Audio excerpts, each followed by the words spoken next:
欢迎收看今天文茜的世界周报。全球将来都会面临暖化对你气候灾难的影响，它不是5年后，不是10年后，现在就是进行式。美国从上周末就面临了龙卷风的袭击，而这场龙卷风创下了美国历史记录之一。第一个，这个龙卷风呢是集体性的出现；第二个，即使科学家准确的预知了龙卷风，而且知道地点，同时用发简讯的方法告诉了民众，民众好像也不能做什么，好像就是等待。最后，有的人收到了简讯，来不及逃难，最终丧生了。这一次的龙卷风还有一个特征，就是它的集体性。它的绵长呢，整个长度高达了321公里，并且有往东移的现象。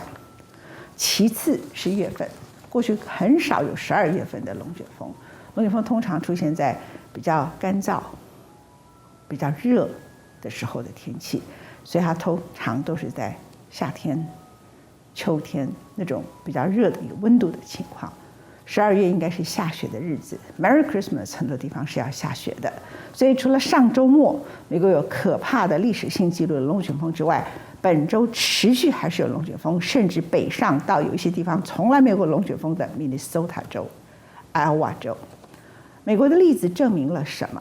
美国是一个全世界最强的国家，可是面对全球的暖化，它对它的攻击，它有各种的武器，它有无人机，有人类最好的卫星，它可以登陆火星的探测器，它有非常准确的飞弹，它有最好的核子弹头，但是它没有能力保护它的老百姓面对龙卷风。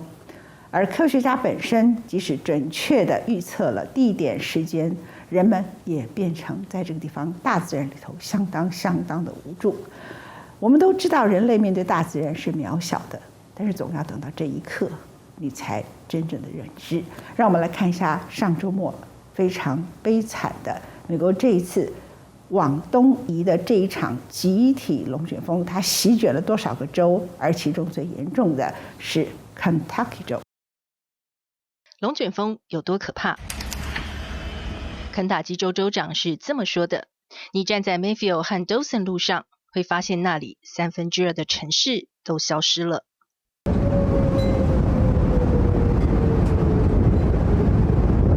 Off of the foundation. I heard the train coming.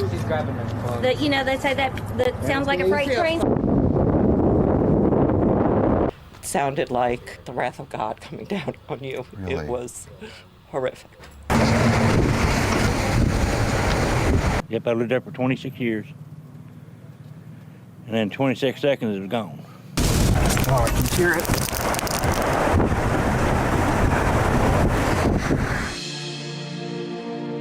Across 6 states, death and destruction. Entire neighborhoods in this Kentucky city completely leveled. The death toll rising across the state. It may, in fact, end up exceeding 100 before the day is done. The most deadly tornado believed to have torn through 200 miles across 4 states, one of the furthest ever recorded. Tonight, the search for those still missing, stunned survivors now without homes, as communities across multiple states face unthinkable loss. Our hearts are broken. Our families are hurting. 你不知道从何说起，因为毁灭来得太快、太彻底。离耶诞节只剩2个星期，可是家没了，人也不在了。Of the ones that we know. The age range is 5 months to 86 years, and 6 are younger than 18. Not long after he spoke, an even younger victim confirmed. 2-month-old Oakland Coon died this morning from her injuries. Here it is before the storm, and now after. The catastrophic damage caused by 60 tornadoes reported across 9 states, one at least 3/4 of a mile wide. In some cases, winds reaching 155 miles an hour. This was the deadliest tornado outbreak in the U.S. in a decade. While deaths have been confirmed in 5 states, Kentucky suffered by far the worst damage and the greatest loss of life, leaving a violent trail of destruction in its wake. 肯塔基州受创最深的灾区是这个人口大约1万人的小城市 Mayfield。 This is Mayfield, Kentucky. Some have said it's like a war zone or disaster movie. But these weren't the flimsy structures of a film set. These were people's homes. We lost everything. We lost our home. We lost all of our vehicles, all of our belongings. We basically have nothing. Churning buildings into rubble that was sucked 30,000 feet into the sky. Satellite images show the candle factory in Mayfield before the weekend and how it looks now. More than 100 people were working here on Friday night. 那一天，老板叫他们加班赶耶诞节订单。一名员工在脸书直播了惊悚一刻。Somebody please send us some help. We are trapped. The wall is stuck on me. Nobody can get to us. I think the lights went out, and then we did a rock, rock, rock, boom. She was trapped for 2 hours. I'm like stuck underneath the wall, so like I'll be the last person to get out. But I know I'm gonna be okay. And she was, with help from local rescue teams and inmates from a nearby jail who had been working at the factory. Kiana made it out. 但是当天负责带7名犯人到蜡烛工厂工作的惩戒官，却在协助其他人避难的时候不幸殉职。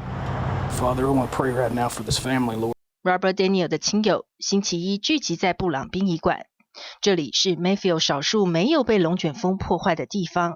Inmate told me that the last they seen of Robert was he was making sure that they were safe. 他的同事为因公殉职的 Robert 送来了副官用的国旗和一个无可取代的纪念品。He always wanted a shiny badge. He kept it shining, and this is just a token of our appreciation. Right? I'm gonna miss him. In Illinois, one of the tornadoes blasted through an Amazon warehouse in Edwardsville, killing at least 6 workers. For the Cope family, the pain, too much to bear. Father Lynn unable to put his son Clay's loss into words. The 29-year-old inside the Amazon warehouse Friday when the storm moved in. Over the phone, the Navy vet told his mom he was helping coworkers to shelter, just minutes before the twister struck. Knowing that Clay told others to get to safety. It doesn't surprise me. Not at all. That's who he was. It just was who he was. Cope, one of 6 workers killed, ranging in age from 26 to 62. The EF3 tornado nearly cut the football field-sized warehouse in half. 40-foot concrete walls collapsed, causing the roof to cave in. Amazon telling NBC News all 46 workers inside were instructed to move to a protected, sheltered area as soon as sirens went off. But not everyone made it there.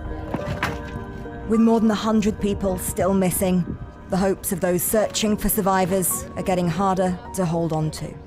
但是真相却越绝越明。 Employees at the factory telling NBC News they were told to go back to work after the first storm sirens went off hours before the twister hit. We were scared. We spoke to 30-year-old Lauren Barclay in her hospital. She ran for the bathroom, then remembers going airborne. You were launched into the air? We wound up about 6 or 7 feet away from where we were standing when we got back there. The CEO of the company spoke with NBC's Kate Snow. He says no one was forced to stay or work the night the tornado hit. At least 6 workers at the candle factory telling NBC News they were told to stay, including Kimberly Hendrickson. Did anybody give you the option to go home after the first alarm? No. Do you think that was a mistake? Yes, they should allow or let people leave that wanted to leave. Hendrickson and her daughter sheltered in place as the factory collapsed around them. She says they ended up in a vat of fragrance oil. You can still smell that scent of candles all over her and her hospital room. I had a gentleman on top of me that was pinned and he couldn't move. Her pelvis broken, her skin burned. She says a co-worker died right next to her. I'm just thankful that I didn't lose my daughter and that I didn't die on top of my child.